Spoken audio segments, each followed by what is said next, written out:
And of course, a story which is making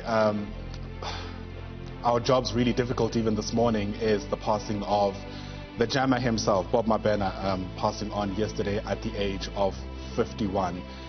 Absolutely no overstating the impact that this has had across the industry. A legend, an effortless talent, and a man who, without a doubt, will be sorely missed. Let's give you more details on the story. The Power Breakfast Show goes on air for the first time today without Bob Mabena. And of course, like I said, he passed on yesterday at the age of 51. Our very own Linda Mnisi is at Powerhouse for us this morning, and he joins us now live. Linda, it's difficult to take stock of this moment. I imagine many South Africans, many of our colleagues are waking up hoping it was just a bad dream. Take us through the mood where you're at.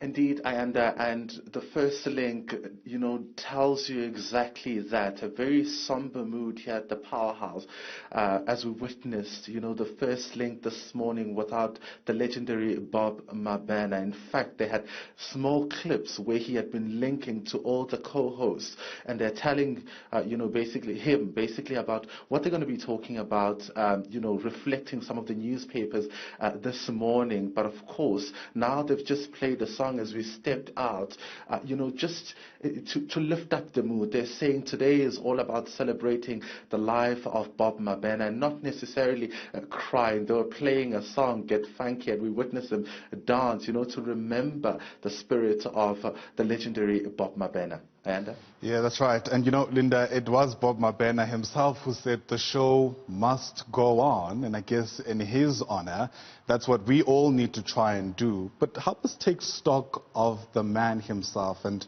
the impact he's been able to have, not only on the industry, but really on South Africans across the country.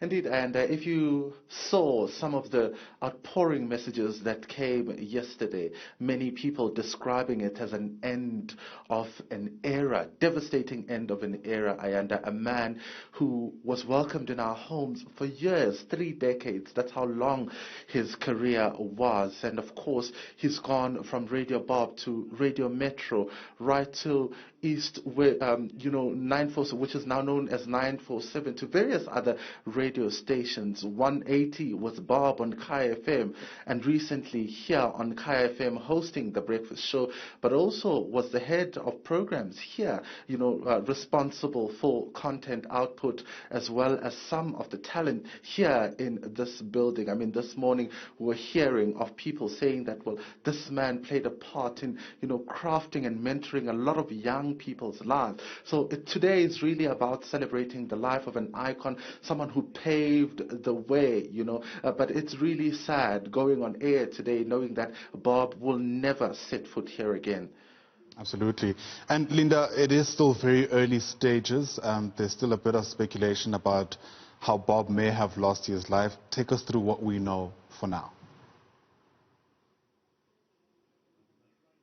Well, as you might have heard it yesterday, the chairman of Power FM, Given Mkari, issuing out a statement, Ayanda, yesterday, saying that Bob was in fact admitted in hospital on Saturday, but he was discharged yesterday morning. It was on their drive home with his wife when he started feeling pains. They then decided that they would go back to the hospital. He says that when he got to the hospital, Bob was in fact in ICU, and a doctor came out to inform them that he has since passed. Now, at this particular point, they're suspecting that it could be cardiac arrest. So they'll wait, of course, all the answers from the medical practitioners who were dealing with Bob. So anything else, Ayanda, at this point is speculation. But what we do know from the Powerhouse, from the chairman of MSG Group, is that at this point it was cardiac arrest.